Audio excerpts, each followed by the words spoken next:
Até os dias de hoje, ninguém conseguiu mudar o funcionamento da cadeia alimentar durante toda a existência no planeta Terra. Os herbívoros comem plantas, carnívoros comem herbívoros e então se transformam em fertilizantes para a grama fresca quando morrem. Mas existem herbívoros que podem tirar os predadores carnívoros do topo da cadeia alimentar. Mas como? Vamos descobrir. À esquerda você pode ver a boca de um leão, à direita a boca de um macaco. Dificilmente alguém ficaria surpreso se eu disser que os leões simplesmente nasceram para matar. Todo o seu corpo é projetado para serem caçadores perfeitos. Já sobre os primatas, você realmente não pode dizer isso sobre eles. Ou talvez os macacos simplesmente não percebem do que são capazes de fazer. Para entender o quanto subestimamos os primatas, façamos uma simples comparação. Gorila contra leão. O maior primata da atualidade contra o rei do reino animal. A grande maioria dos gorilas são herbívoros, enquanto os leões são carnívoros. Com isso, os gorilas podem pesar mais de 181 quilos, em comparação com os leões, que pesam até 181 quilos. Leões são conhecidos por conseguir matar presas de até 449 quilos, enquanto os gorilas se alimentam de plantas, que geralmente não brigam com eles. Da mesma forma que os primatas têm mandíbulas muito poderosas e dentes bem fortes, que são necessários para triturar galhos e cascas. Realmente não dá para comer uma comida assim sem ter dentes fortes. E sim, uma mordida de gorila é menos forte do que a de um leão, mas ainda não terminamos por aqui. Os gorilas têm uma pelagem espessa, feita para protegê-los do clima frio, mas também pode protegê-los de alguns ataques que são superficiais, como picadas ou mordidas. É como se fosse uma armadura que a evolução deu aos gorilas apenas para que não ficassem resfriados. E nesse caso, os leões não têm muita pelagem, exceto na sua juba. Mas o mais importante, os gorilas são incrivelmente fortes. Sério mesmo, você já viu os braços deles? Em média, um gorila tem entre 4 a 9 vezes a força de um humano. Para se ter uma ideia de como é, aqui vai um exemplo simples. Eles podem levantar até 798 quilos e fazer lançamentos de materiais com quase 449 quilos de força. Ou seja, um gorila pode erguer um monte de leões. Ok, já entendi. Mas acho que os rinocerontes também podem fazer isso. Mas isso não nos torna mais legais do que os predadores, certo? Bom, talvez. Os gorilas têm outras vantagens. Além da força, eles têm muita resistência, que os leões claramente não têm, já que os leões correm apenas trajetos curtos e já ficam cansados, e rapidamente precisam de descanso. Mas você deve admitir que isso parece um pouco estranho, pois estamos comparando um predador e um macaco de grande porte que se alimenta de folhas. Como você pode ficar tão forte e musculoso com uma dieta como essa? Bem, em primeiro lugar, a resposta está na hereditariedade. Seus genes, assim como a estrutura de seus ossos, permitem que seus corpos, especialmente seus braços, sejam fortes o suficiente para sobreviver no ambiente hostil da selva. Além disso, os gorilas andam sobre 4 membros, balançam em galhos e colocam seus corpos em outros tipos de estímulos, como o de estresse físico. Eles também podem digerir a celulose, ou seja, eles ingerem as fibras vegetais por completo. Outros herbívoros simplesmente não conseguem fazer isso. Portanto, os gorilas têm dentes fortes, músculos fortes, resistência, pelagem grossa e inteligência de bônus. Parece que isso tudo é o que você precisa para expulsar predadores do topo da cadeia alimentar. Mas os herbívoros, incluindo os gorilas, não têm nenhuma vontade em trocar de lugar com os carnívoros. Por exemplo, com os leões. Não tem razão para eles fazerem isso. Talvez a razão para isso seja que o comportamento animal é simplesmente assim por natureza. Algo bem sério tem que acontecer para que um herbívoro se torne um predador. E tem que ser algo mais sério do que saber que você é mais forte que o leão. Ei, aqui vai um exemplo bem simples. De acordo com a psicologia evolucionista, por um tempo, os primeiros animais que habitaram o nosso planeta não tiveram tempo de responder a todas as ameaças a tempo de evitar que morressem. Dado isso, a natureza deu-lhes a oportunidade de fugir sem pensar nisso. Se tornou uma função básica. Podemos dizer que agora, os herbívoros não decidem se fogem dos predadores ou se revidam.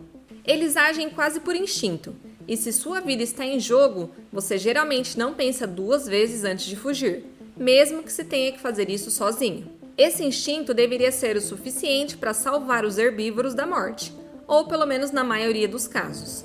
Mas o fato é que alguns deles são mais do que capazes de lutar contra os predadores que os perseguem. Esses herbívoros são ligeiramente mais fortes. Não estou falando dos gorilas, pois eles não encontram os leões na selva, o que significa que não brigam uns com os outros.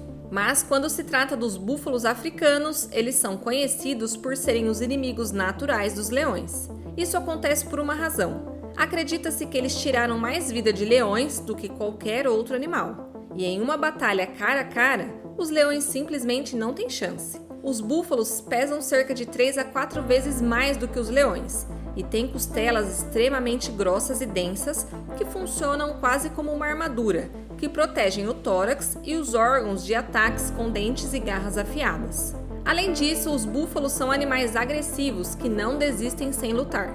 Usando seus pescoços grossos e chifres enormes, o búfalo africano pode lançar os leões que os atacam a metros de distância no ar.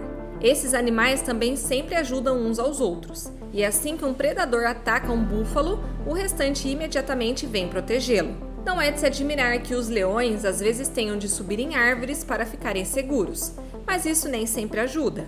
Um búfalo furioso está pronto para esperar várias horas debaixo da árvore para se vingar. Apesar de tudo isso, às vezes os búfalos africanos ainda fogem dos leões. Isso acontece devido a um instinto de fuga ou algum medo que tenham subconscientemente. Em termos lógicos, isso é completamente loucura, porque os búfalos poderiam exterminar completamente os leões se quisessem, o que não acontece com as zebras. Eles dificilmente têm a chance de derrubar pelo menos uma dessas presas. Mesmo assim, às vezes é algo que muda na cabeça deles. Mas tudo bem, com as zebras a história é diferente. Mas eu não estava brincando. Se os búfalos percebessem o quanto são mais fortes do que os predadores que os atacam e unissem suas forças, os leões não sobreviveriam a esta guerra. Veja você mesmo. Hoje existem cerca de 500 mil búfalos e apenas cerca de 20 mil leões na África, dado que os predadores só podem matar um búfalo se atacarem juntos. Eles ainda não têm muita chance. A extinção é garantida. Mas o que acontece se os búfalos vencerem? Digamos que eles se livrem de todos os predadores que poderiam prejudicá-los. A vida deles se tornará um paraíso? Bem, na verdade não.